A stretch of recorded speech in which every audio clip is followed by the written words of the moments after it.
Hey guys, we're live. I'm Jeff here with eBay Addicts, and my special guest today is Eric, the college picker. What's going on? How's it going, Jeff? Thanks for having me on the show. Hey, thanks for hanging out with me today. Do you want to introduce yourself to some of the people if they don't know who you are, Sure. or Sure. My name's Eric. I am, I think, 32 years old right now. You kind of lose track after you get kicked off your parents' insurance. But I you are am, right? yeah, I'm known online mostly as the college picker. Started doing YouTube like 2012, I think, something like that. And I'm a lot more active now on Instagram for like the reselling thing because it's just so much easier to take pictures of stuff with the phone than it is to like video it. And if you didn't already know, I've been selling for I don't know 12 years, something like that, since like Oh yeah. 2007, 2008. Um, Oh, and I sell on eBay, Amazon, Etsy. My wife sells on Poshmark, so I have some exposure there. Facebook Marketplace. I was around during the Craigslist era before Craigslist kind of got canceled by some of the other platforms. Yeah, that's a little bit about me. all right. So can you talk a little bit about how you got started in reselling? Like, what got you first started in reselling, and why did you just start to make a YouTube channel? Sure. When I started reselling, I was like really early in college. I think I was a freshman, or maybe it was the beginning of my sophomore year. It's 2008, I think. And I had to solve a problem with my roommates of getting parking on campus because parking was like always so like crowded and it was so expensive to buy parking for cars. So we were like, oh, let's go get our motorcycle licenses. And we did that. And then I went on Craigslist to look for a secondhand bike because it's a lot cheaper to buy stuff secondhand than to go out and buy something new. And it was your first bike, which means you're probably going to outgrow it in a couple months. So I bought a 1990 something Ninja 250 that was like beaten to heck, and I bought it for $1,000. And I rode it around for a couple months, and I maybe put $100 into it with like plastic upgrades or whatever. I ended up selling it for close to $1,500, like 1,400 or 1,500. And I was like, whoa, how did I just make money on something that I was using and enjoying for a while? And so I ended up trying to repeat that with motorcycles over and over again when I was in college with some of my roommates. And then eventually I moved into a house without a garage, could no longer do motorcycles. So kind of shifted to more smaller items, clothing, hard goods, and just like ran eBay out of wherever I was staying at the time. Right. So you've been basically flipping items ever since you were in college, huh? Oh yeah. Yeah. Since the beginnings, as soon as I moved out of my parents' house. So it's pretty much since I was 18, I would say. So as soon as I became like an adult, my adult life, um, never really had the exposure to it from my parents, like going to flea markets. We would have garage sales at my house. So we were the ones selling the stuff, the video games, like the Sega Genesis games, to people that were coming around buying it and then selling it somewhere else at the time, back in the 90s. All right, awesome. So you said you've been selling for about 12 years now. Now, do you mind getting a little bit on your backstory? Where did you and your wife first meet up at? Like, did you meet your wife in college, or where did you guys meet? Yeah, I met her at her 19th birthday party, 18th or 19th birthday party in undergrad at school. Yeah. And how long have you guys been married now? We've been married for 2 years, almost. It'll be 3 in January. Yeah. Hey, you mind me asking? I was looking on your page the other day on your Instagram, and you were talking about how you were hustling. You and your wife were pushing to get out of debt. Can you talk a little bit about that? Sure. A lot of people, we see the money making side of things in like resale, but there's a whole nother part of your finance, and that's saving and managing debt and consumer debt, credit card debt, student loan debt, like automotive debt, housing debt, or mortgages. Like there's all different types of debt, but for me, it was mostly just student loans, and same with her, student loans. And we just really wanted to pay off our student loans. We didn't want to have, because we don't have a mortgage or anything. So that was like our mortgage was our student loans. And you have this percentage working against you every month. So we want to get that gone so we can start at zero and then eventually start building wealth, because you can't really have wealth if you're in negative unless you're really good at manipulating debt in like real estate and businesses, but most people aren't on that high of a level anyways. So at least I'm not. And I just wanted to get to zero so I could start building wealth. So me and her both had like a financial focus of wanting to get rid of our debt. We just focused on it. Well, the reason why I was asking, because I think it said on your Instagram story that you paid off like $60,000 in debt in like a year. I went to pharmacy school, so it's 4 years of pretty much postgraduate schooling. So it's a little bit more expensive because there's two different tuition types. It's undergraduate, and then postgraduate, and then there's in-state and out-of-state. But luckily, I was in-state, but it was graduate tuition, so it was a different rate. And I racked up, I think it was 77 total. And then with interest, it pushed it over 80,000. But when I actually started, like focusing on it, I think it was in the 70s. It might have been in the 60s. I can't remember exactly. But yeah, it was because it was 4 years of school of taking out loans every year. Right, but I'm saying like you and your wife, you guys paid that off in like a year, right? I wanted to pay it off in a year, and I think it took me a year, a little under a year and a half. Oh, so like 18 months. Something like that. Something like that. To knock that out, to pay off all your college debt and all that, and then you'll be able to have a clean slate when you and your wife settle down to get married and all that. Yeah. Having that debt hanging over your head, right?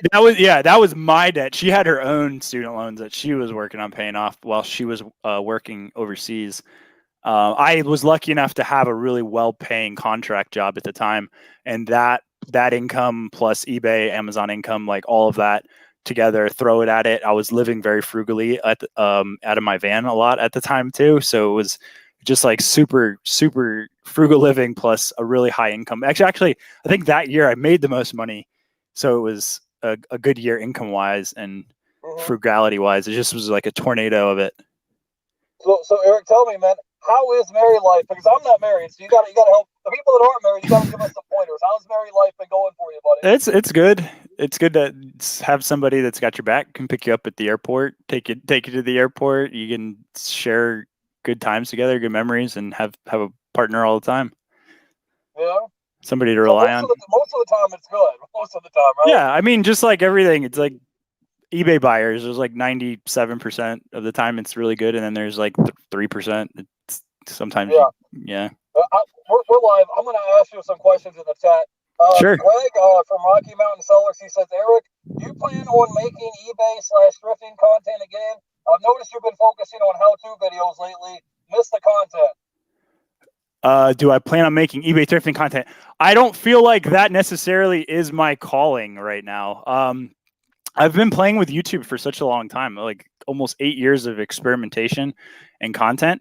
And I feel like for me to go out and make a bunch of thrifting content for what it produces for the world, I feel like it's a better ROI for something that I've been doing right now, which is like solving small little technical problems that nobody else has solved and putting them out on the internet for people to find. Because I actually get a lot more thoughtful, thankful comments doing this than I ever did doing any other type of content that I did.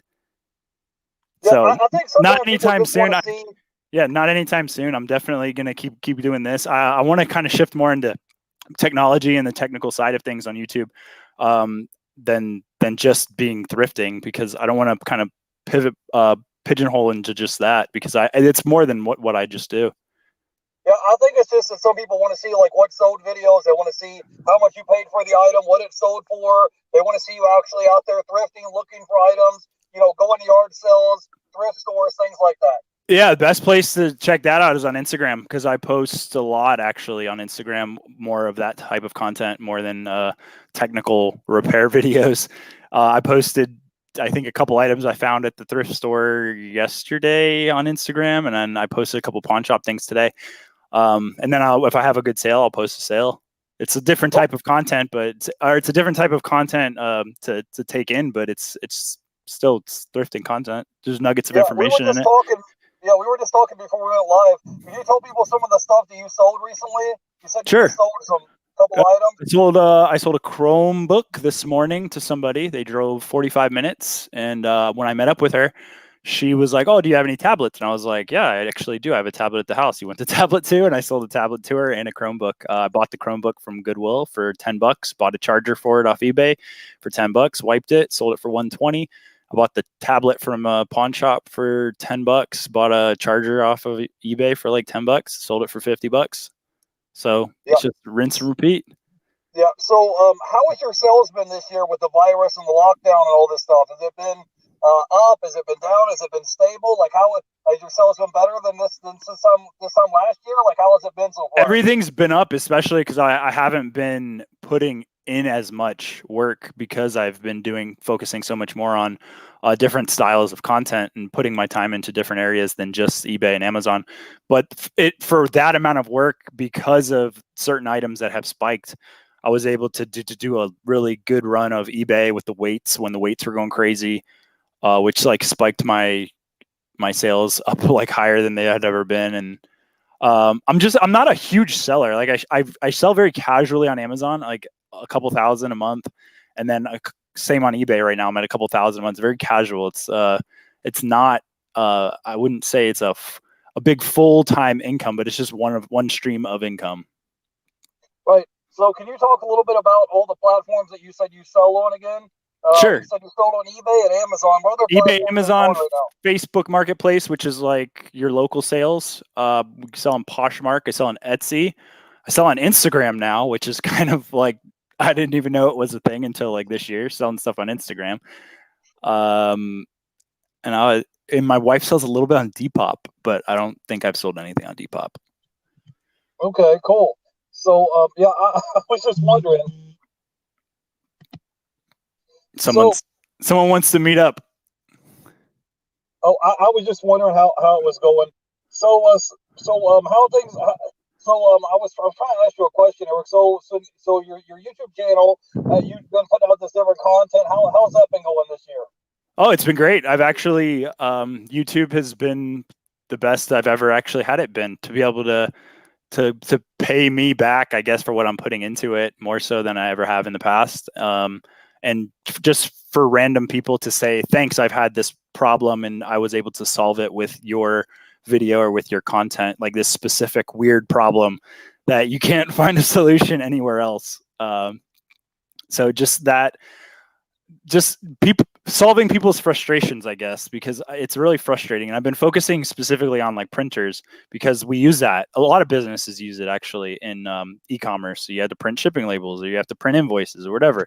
So I've been focusing on more of a workflow or business solutions instead of just like thrifting content. Because if someone can change a process in their business, it might save them like $1 every day, rather than I tell you like, hey, you go buy this and sell it for this. You could maybe make $30 once, or would you rather save like $1 every day? That's just an example. I'm not saying that I'm saving people $1 every day, but that's just kind of like how I'm thinking. Hold on 1 second. Okay, sorry, I'm back. Well, that's nice. What new projects have you been up to lately? Have you talked to me about your reseller room? You're in a room with Bonafide Hustler, right? Is that still going? Yeah, we have a private Facebook group right now. It's not necessary. It's not as good as it used to be in the past, but it's still there. People still hang out in there. Yeah, it's like a resource room where people need questions or they need help. You guys have like a resource center to help people out, right? Yep. Yeah, that's nice. Hey, Renzi, thanks for coming by. I appreciate it. So, yep. So Eric, where are you located at right now? You said you're in Texas. Have you been doing a lot of traveling? I'm in West Texas. We have not actually been traveling that much. We've been pretty stationary because of the whole virus thing. We went to Florida a couple of weeks ago, and I think we went to Florida, then we went to New York, and then we came back here. But we've traveled a little bit, but not normally as much as we like to travel. Okay. So, when you're out sourcing, I've noticed that you went out to pawn shops in the past and then sourcing at pawn shops. Can you give people some some advice or tips or tricks on that? Because I source at pawn shops too, so that's why I Yeah, brought it up. you're a pawn shop guy, so I was figure we could talk a little bit about pawn shops. I'm actually on a pawn shop computer that I bought today with you, and I think the camera is actually. I'm really impressed with this camera because usually the front-facing cameras on computers are terrible, but this one's not bad. Quality looks really good. It's a Google Pixelbook Go, I think is what it is. But yeah, I went to 2 pawn shops today. I have established relationships with a lot of the managers. I talk to them. I'll chit chat. That's always a good thing to establish rapport. I'm sure you do that. You talk to the brokers and the managers, know who the managers are, and figure out what you're good at that they're not as good at, and try to find that gap and take advantage of it. And with me, it's been a lot of laptops and computers lately. I was just doing game consoles earlier this year, but game consoles I kind of have gotten out of because the new ones are about to come out, and I don't want to get stuck with a bunch of consoles that won't sell. So I kind of have like gotten out of the PS5 and the PS4 and the Xbox ones, but I still have a couple Nintendo Switches that I'm holding on till Q4. Yeah, I heard the Nintendo Switches are pretty hot. They're probably going to be flat out the door between now and Christmas, right? Yeah, the prices have come down a little bit to where I would be break even, maybe taking a small loss, but they'll go back up in Christmas time with supply issues, and I'll unload them all then. Yeah, so you said you were building up relationships with people at the pawn shops. Do they like call you or text you and say, "Hey, we've got certain items that just came in. You want to come out and check it out?" Or do they give you like access to the back room? And it's like, "Hey, Eric, we've got some items here in the back room." I'm just asking because I've went to there before, and they were like, "Hey, Jeff, come here in the back room. We've got a whole stacks of merchandise we haven't put out yet." I go to a lot of the corporate pawn shops that have rules. I'm sure I haven't been in the back room. I don't think they would want me in the back room either, but it just depends on the manager. Like one manager, I went and saw him today. He was like, "Hey, I was gonna call you," and he has called me before, but they know I make my rounds so frequently to where they'll either put stuff aside for me or just they'll see me like once a week. I've been going like once a month right now, but I was going at one point like once or twice a week.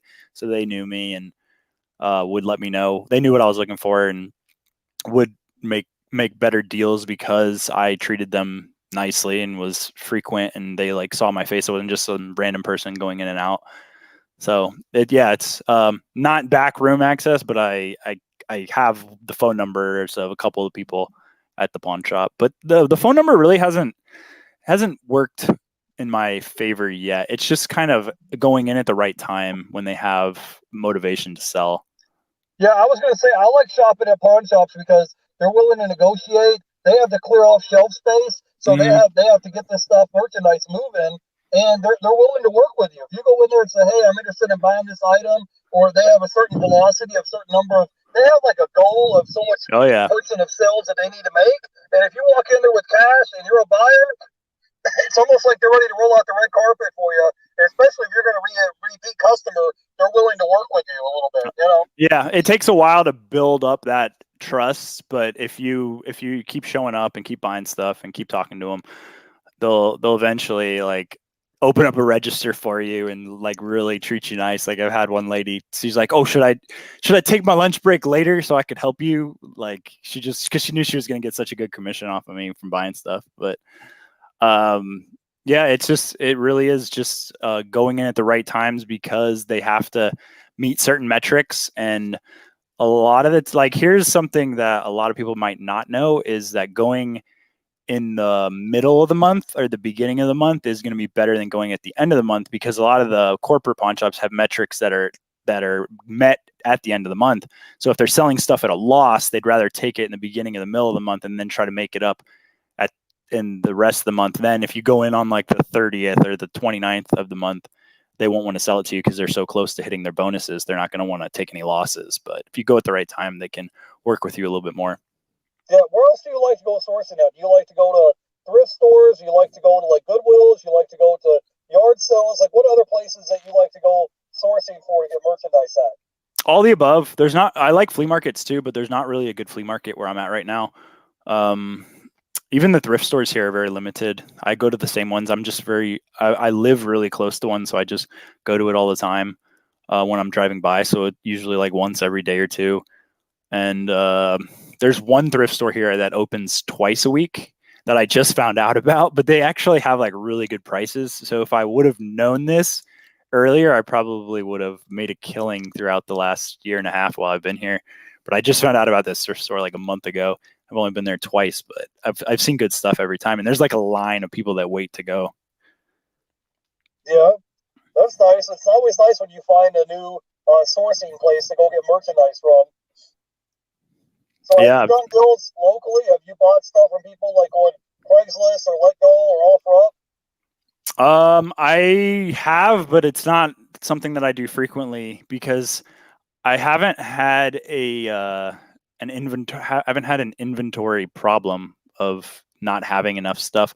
I think I've bought more from people off of Instagram than I have locally, just because people know that I do laptop repairs, so they'll either buy a laptop from me directly, or they'll send me like a broken one to trade up towards a working one, or they'll send it to me to like upgrade it or something, or they'll just like want me to like I had a buyout where I bought 16 laptops from somebody off of Instagram, and that 16 laptops is like keeps me pretty busy for a while getting the parts and getting them all upgraded, ready to sell.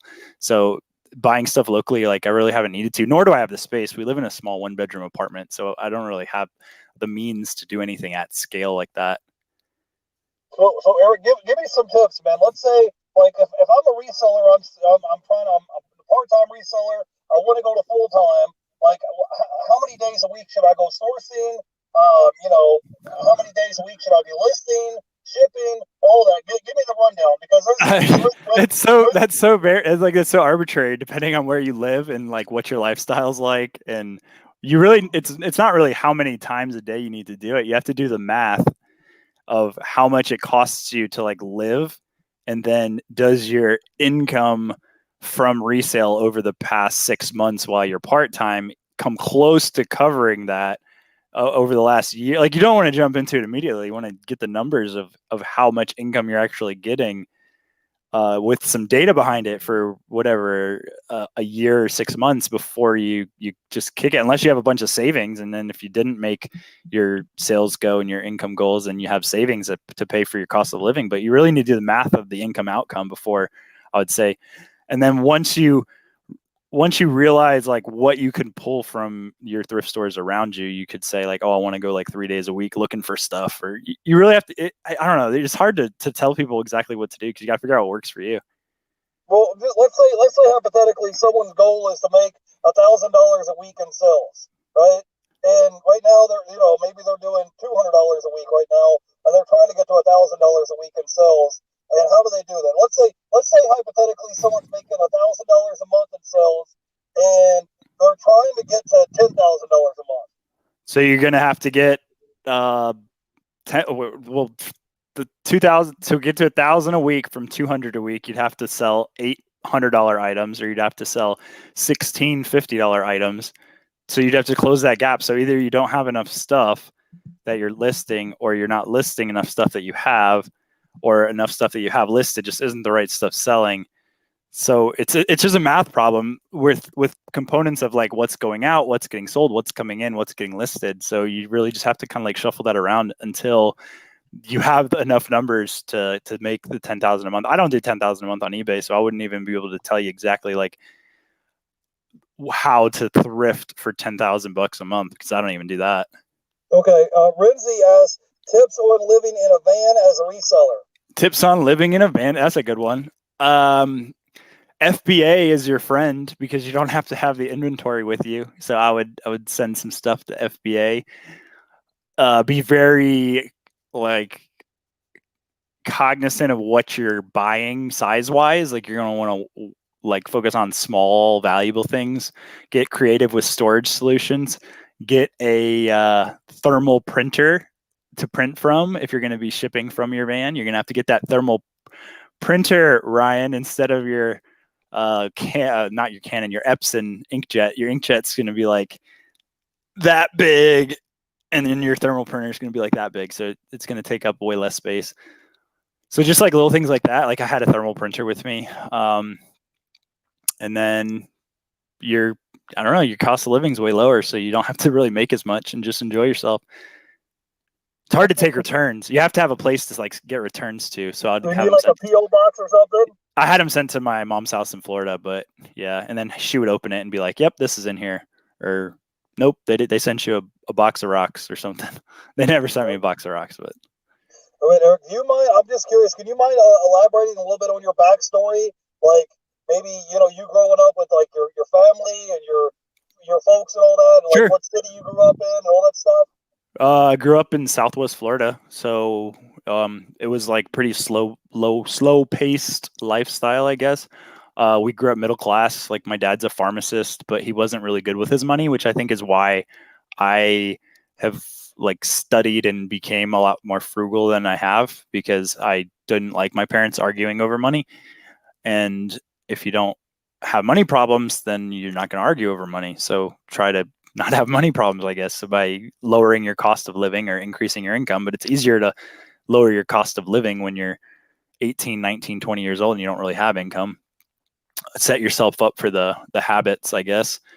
And my dad, he's a pharmacist. So I went to pharmacy school because of my dad, I guess, just because I really like didn't know what to do. It was like, hey, you're going to make this much money doing this guaranteed. And I was like, okay, we'll just go do that. So I went to pharmacy school and got that degree. I haven't used it a whole lot since I've graduated. I've worked maybe, I don't know, 20 to 23 or 4 months since I graduated 7 years ago. I've probably only worked maybe like 2 years. If you take all the months that I've worked and add them together, it might be only like 2 years of it. Yeah, that's a little bit of the backstory. Okay, I was just I got wondering. 3 brothers. Oh, do they all live with you in Texas, or they all live No, over in Texas? everyone's in Florida. Oh, they're in Florida. Yeah, the only reason we're in Texas is my wife was in oil and gas, and this is where oil and gas is. Okay, are you working a full time job right now, or are you just No, reselling? just doing resale and YouTube and Instagram.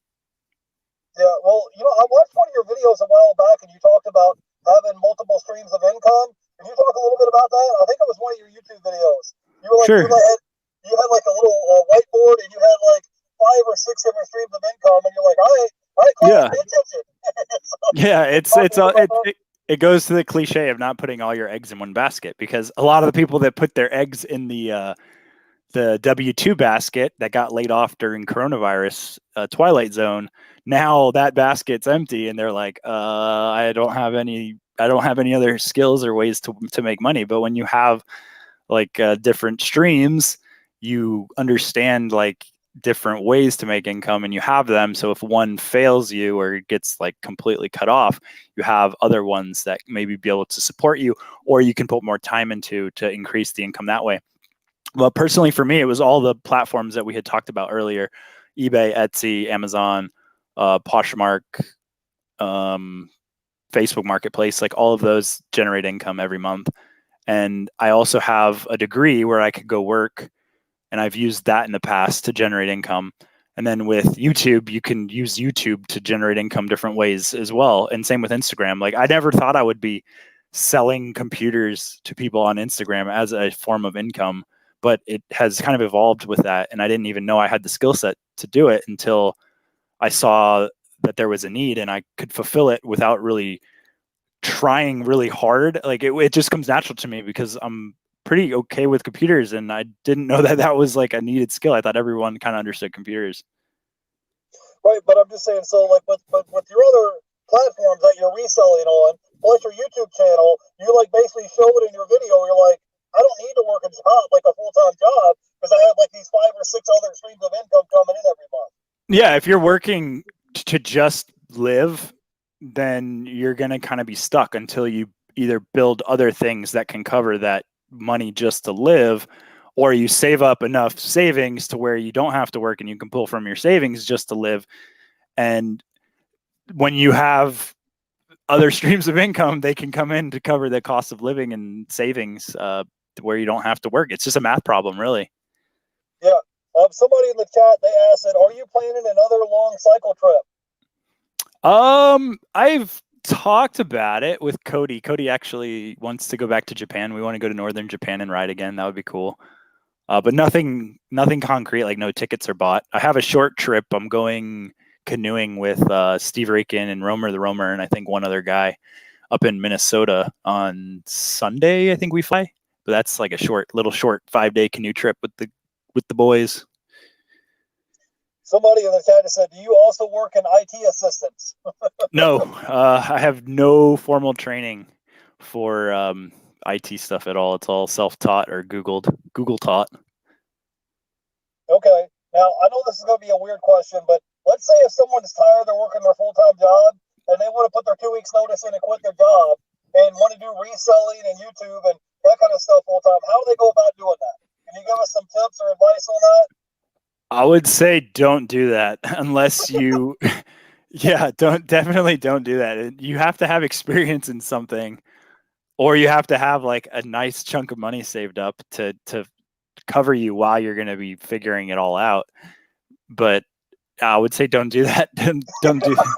you would say don't do it, huh? Even if you're having a bad day, or you just say don't do it. Yeah, well, don't if you have the position to do it, then you can. But we become slaves to our income, and if your income is coming from the W-2, just pays if you're living paycheck to paycheck, and you don't really have the luxury to do the middle finger to the boss. But if you have savings, then you can do it. Or if you've been working on eBay for 6 months or 12 months or 3 years, and you understand how much you can make with it, then yeah, you could totally just cut it. But to just go all in without understanding it, go balls to the wall, I would feel like you would struggle if you don't, if like there's a learning curve to it. And if you don't already have that learning curve done, or know people that can shorten that learning curve for you, or like really have a good business plan put forward, then I would say don't do it yet. Like do the side hustle, keep doing the side hustle until you have the math to do the full hustle, or to just middle finger to the boss.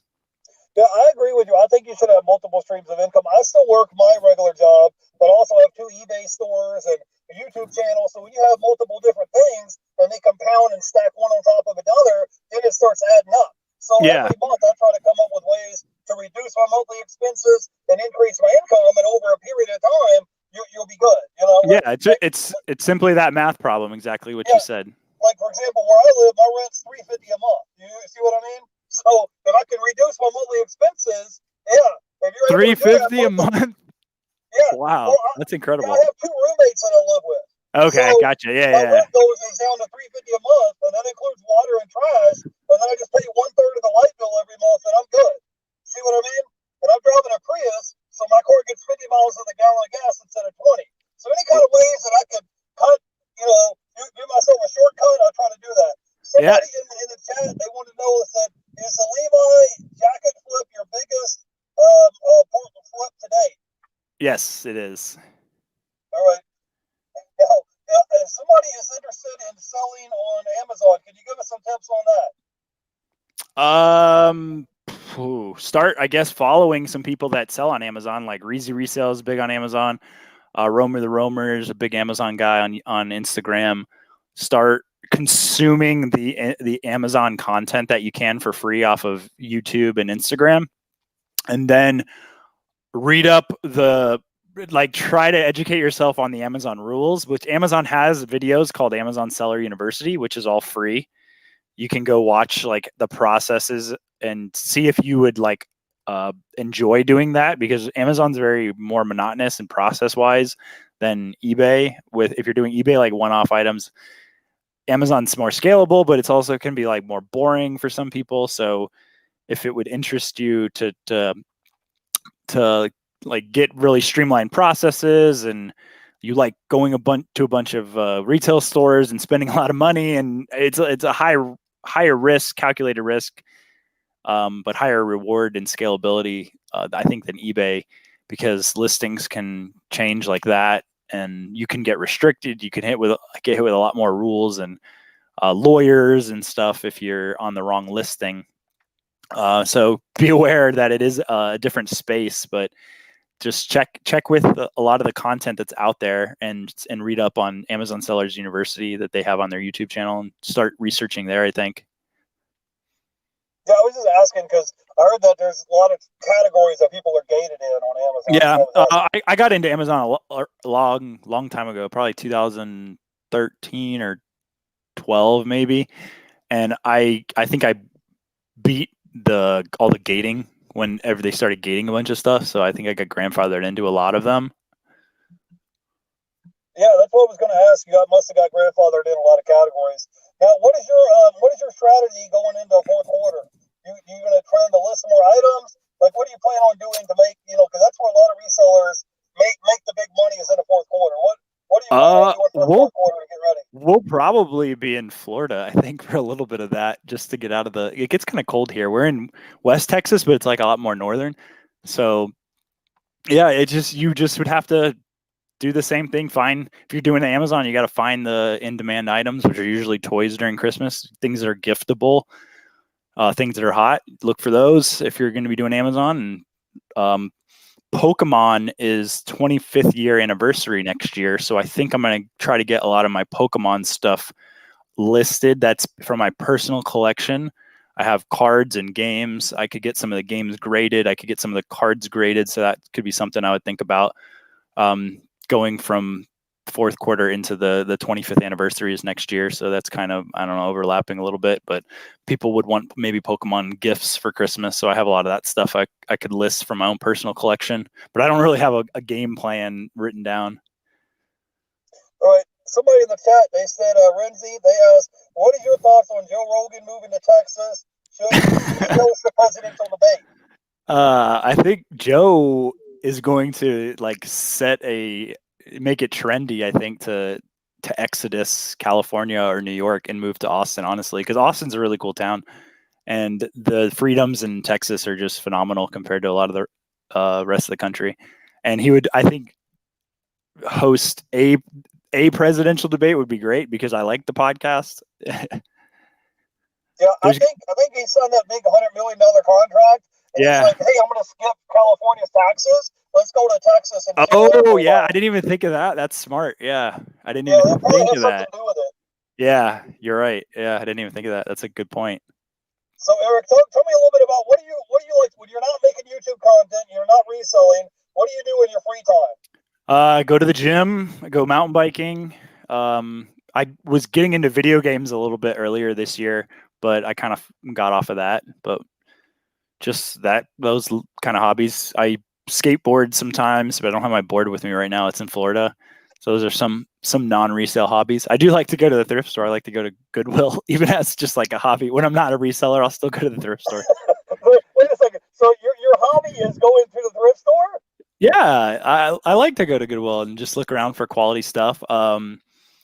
That's kind of like a hobby. I look for stuff for people on Instagram. I'll put stuff on Instagram for people. They can thrift it. Basically, it's like a virtual thrift where they get to pay what I paid.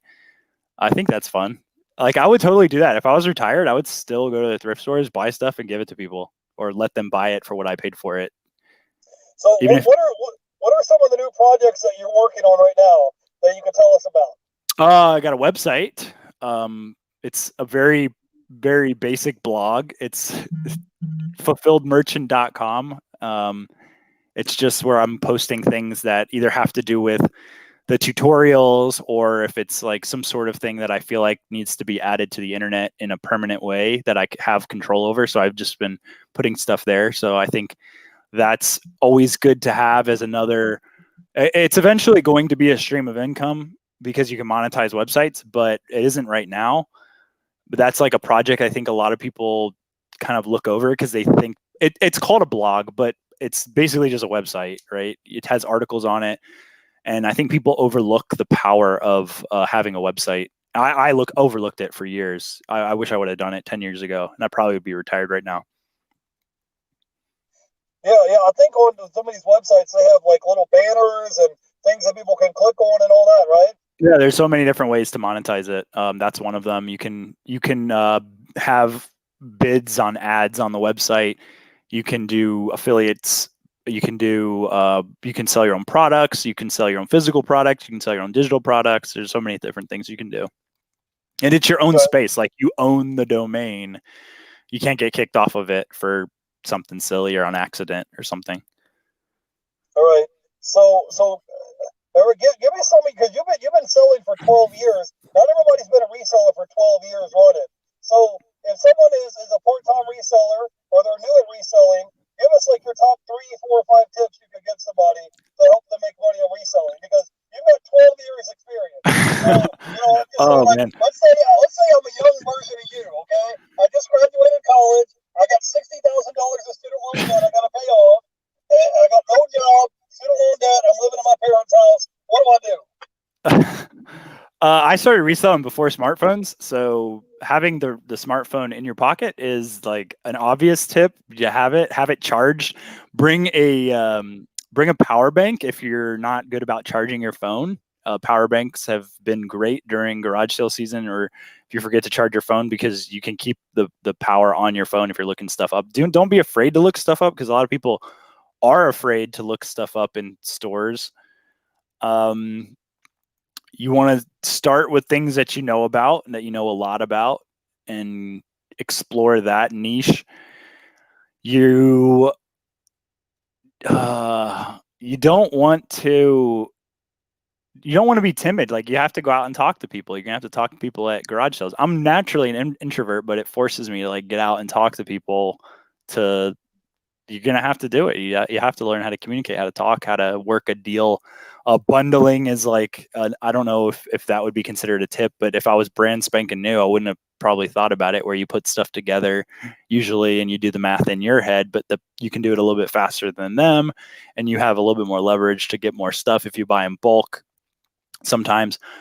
And then really focusing on what your strengths are. Like, that's something that I really wish I would have known 10 years ago myself, is like, focus on your strengths and kind of go with that, rather than just seeing like what everyone else is doing, because your strengths might help you and what you're trying to contribute to the world a little bit better than if you were just trying to follow somebody else's strengths. Am I at 5 yet? Is that 5? So do you recommend they specialize in a certain niche and say, hey, I only want to sell video games, or only want to sell certain items? That's one way to do it. It's not limiting, but that's usually where you can go in. If you know so much about bread makers and you go into a pawn shop and you see the bread makers, you can dominate the bread makers at the pawn shops, at Goodwill, off Facebook Marketplace, and until you really get bored of that. I guess that's how it was for me. I would get bored of something, I'd move on to something else, and you just add it to the knowledge base. Yeah, that's funny you should say that. I bought 2 bread makers from a pawn shop a little while ago. Yeah, same here. I recently shipped off 2 of them. I bought 2 Oasters from the pawn shop. One was from a pawn shop, one was from Goodwill, I think. But it was the same model, so it was just easy to make like a quantity 2 listing on eBay. And then I sold a Zohirushi, one of the premium Japanese brand bread makers, I think for like $300 during the pandemic. I sold that on Amazon though. Okay. Somebody in the chat just said, while living in a van, what is your craziest find you had to pass on because you didn't have enough space? What is the craziest find I had to pass on? Dude, I bought everything. I bought everything because you didn't have enough space in the van. I bought everything in the van. I bought a bearskin rug while I was in my van, and he hung out with me for like a month or 2, maybe, in the passenger seat. So I would say the bearskin rug was the craziest find. I didn't pass over it. I don't think I passed over a lot of stuff, because there's nothing really where I'm like, oh, I have to get that. It's always like, I'm very picky kind of about what I get. And I did find some like really good stuff in the van stories. I bought a pair of vintage Thule roof racks from the 60s that were in really good condition for $5 while I was in the van. And I ended up posting them on eBay, getting a message from the company that wanted to use them in a commercial. And they ended up trading me $1,000 worth of merchandise for this $5 roof rack. That was a pretty cool one, but I didn't pass on it. I bought them, so I didn't pass on those. All right. Greg asked, he said, tell us about an experience you had during your reselling career that you really regret or wish you would have done differently or not done at all. A regret? I regret buying that bearskin rug. It was like one of my worst flips ever. I actually have a YouTube video about the bearskin rug, because Black Bear or bear in general, bear parts are illegal to sell, or they're not illegal to sell on eBay, but they're against eBay's policy because there's illegalities in between states of like where you can sell it. That was like a huge mistake. It was like not knowing the know the platform's rules. Like that is something that you don't really understand it until you get in trouble, and then you remember it. But if you take a day to like read through restricted items on eBay, restricted items on Etsy, could like save you a little bit of headache or a bad buy. Like that bear was a bad buy because I couldn't list it on eBay. I did list it on eBay, but it got taken down, and I had a bid on it before it got taken down at like $300, and I paid. I want to say I paid 50 or 100 for it because I thought it was going to sell for 300 or 400. All right. So, can you tell us about any hot items that we should be looking for going into the holiday season that maybe people might be at a thrift store or a Goodwill or a pawn shop and that are overlooked, that they're walking by profit and not know it? Video games are always really, really good. Even not during Q4, but they spike during Q4. You'll get higher prices during Christmas time than you will during the rest of the year. So anything Nintendo is always hot. So we got video games. Anything else? What else should we be? Anything else you can think of? Anything that could be giftable. Anything that you think anyone would a unique gift for somebody. You really can't go wrong if you buy something that's quality things or things that have like a popular pop culture or branding behind it. So can you tell me a little bit about the Etsy platform? Can you tell us a little bit about that? What do you sell on Etsy? Sure. Etsy is for handmade or vintage stuff. So anything handmade would be considered like crafts, I guess, is what people do. I don't do the crafting thing, but I do sell vintage clothing on there. Anything over 20 years old by Etsy standard is considered vintage, and that's primarily what I sell on Etsy. I don't do a ton of sales on Etsy either, but it's just a place that I like to throw up like a little boutique store with some. Because my prices are ridiculous. Like I sold a jacket on there for over $5,000. Like my prices are crazy on Etsy, but I primarily use it for vintage clothing. But there's so many places you can sell vintage clothing at, not just Etsy. Okay, got it. So tell me about some things that we can flip quickly. Let's say I'm at a flea market or a pawn shop, and I have like $50 that I want to spend on merchandise, and I want to try and turn $50 into, let's say, $200. Like, what kind of items should I be looking out for? I like electronics because that's what I just know naturally. But you could do it with anything. You could do it with the correct. If you get the right razors, you could do it with that. If I've bought razors, I think from a flea market or garage sales before. You could do it with signage. If you get the right signs, if you get the right anything that's underpriced, you could do it. It's so unlimited. Okay. Have you been out to any yard sales lately down there in Texas, or how's that been going for you? I haven't probably been to a yard sale in 6 months, if not longer than that. Yeah, I'm just not a morning person, bro. I don't like getting up at the crack of dawn. I kind of sleep in a little bit. So by the time I get up and get moving at noon or whatever, a lot of the yard sales are over with. Somebody said, do you mention your wife sells on Poshmark? Beyond that, do you do anything on smaller platforms, Macari, Depop, EXT? How often do you play with yourself? Is that what you said? Yeah, I don't sell on Mercari. That's actually a platform I haven't experimented with. I might start selling on Mercari to understand the platform a little bit because from my understanding, Mercari is owned by like Japanese businessmen, which is interesting to me that they've created a platform that's like caters to, or it's kind of designed for Americans to sell on. And but I don't sell on Mercari. My wife has sold maybe like a handful of things on Depop, but she primarily likes to sell on Poshmark. And I have the Poshmark installed on my phone, so I see like the notifications. I understand how that app works and how printing works for Poshmark. And I definitely see the allure for Poshmark with a lot of the pros to that platform versus eBay. Hey, Eric, so how many items do you currently have listed on eBay and Amazon right now? Amazon doesn't, I don't put a lot of items up on Amazon. I would say I have less than 20 items on Amazon because usually they sell so fast, or it's something that I have merchant fulfilled that's just like sitting around the house that has like a crazy high price on it, like a out of production something or other. Um, but I would say like 20 on Amazon. I think I have 207 on eBay and 75 on Etsy, and just a handful on Facebook Marketplace as well. Yeah, do you mind? How has your sales been? Let's say over the past 60 days or so. How has your sales been on eBay and Amazon? Oh, it's all been lower, but because I've been focusing more on creating content for YouTube, almost every day I'm doing something for YouTube where hours of my time are taken to research what I want to do it, and then to film it, and then to edit it, and then to put it all together and create it, like all the description and thumbnail and keyword target. Like there's so much that I've been putting more into YouTube. So my sales have actually plummeted, but it's because of me. It's not anyone else's fault but my own.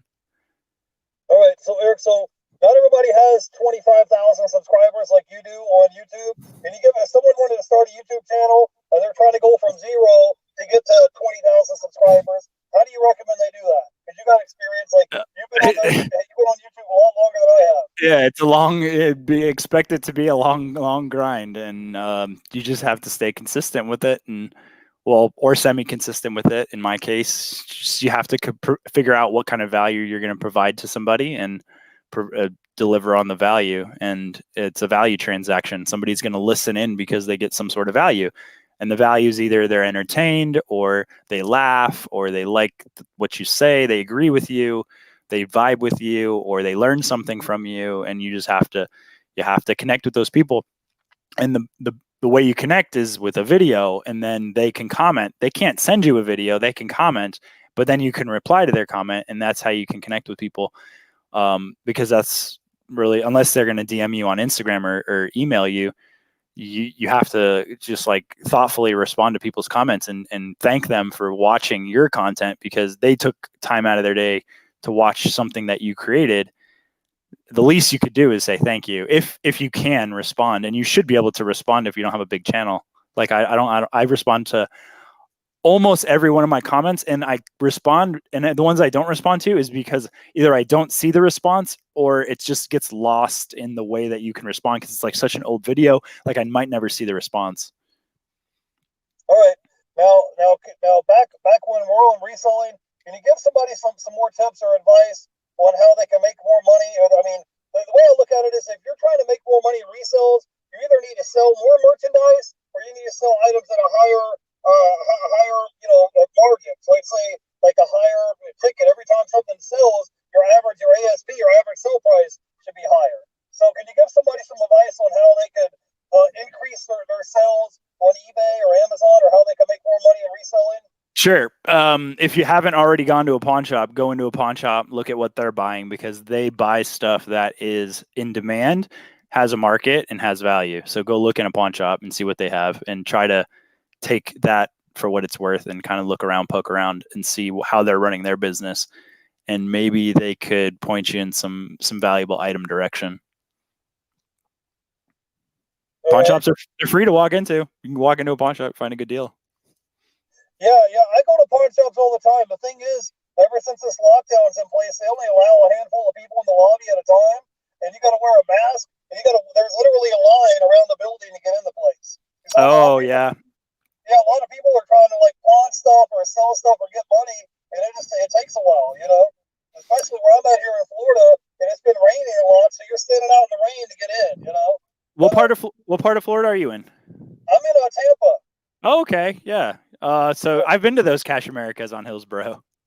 Yeah, you know the ones I'm talking about? Oh yeah, I've been to those pawn shops. Yeah, man, there's a ton of pawn shops down here, and especially in Clearwater, Tampa area. I mean, there's like 3 of them in a row, like back to back to back. Oh yeah. That's a good place to be pawn shopping. Is in Tampa. That's one of the better cities if you look at Florida to be in for pawn shops. Not every city is good for pawn shops. Like when we say pawn shops, it's only for certain cities. Like don't go to your one pawn shop in the middle of nowhere and expect to find a bunch of amazing stuff, which you could. It just depends. But to to find better stuff frequently, you have to go to more places frequently to make this statistic like go in your favor.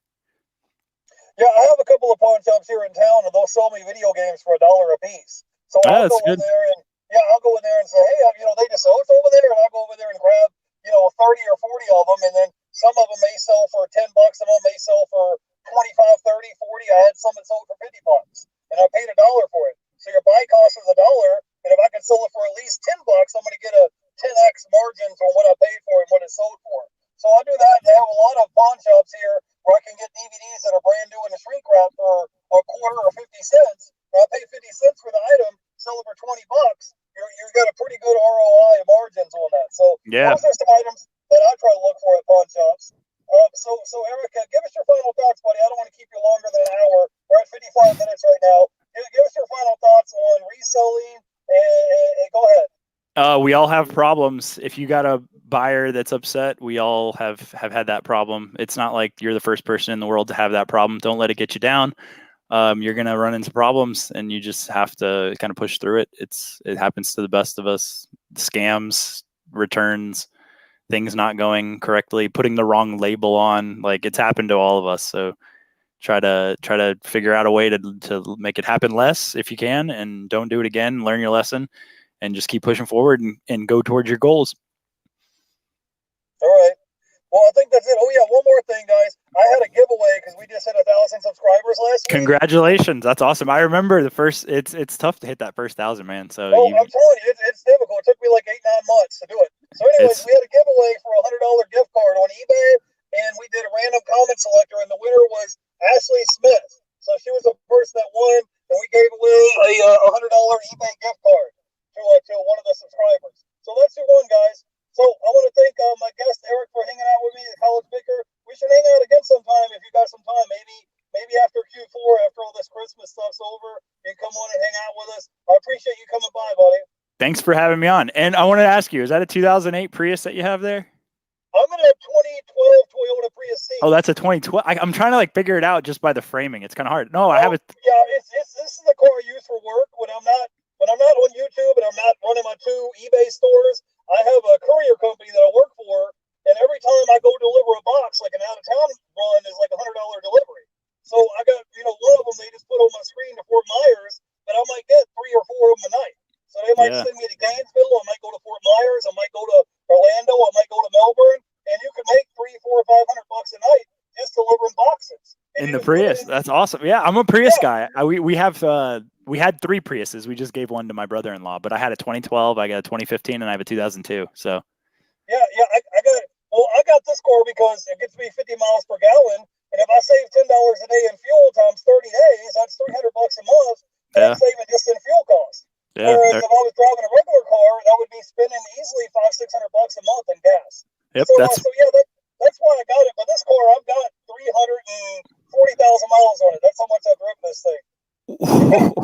So we're gonna ride this thing till the wheels fall off. And then that's awesome. Another one. That's awesome. I could get a 2012, the car that I'm driving. I could get one for like $3,500. Oh wow, yeah.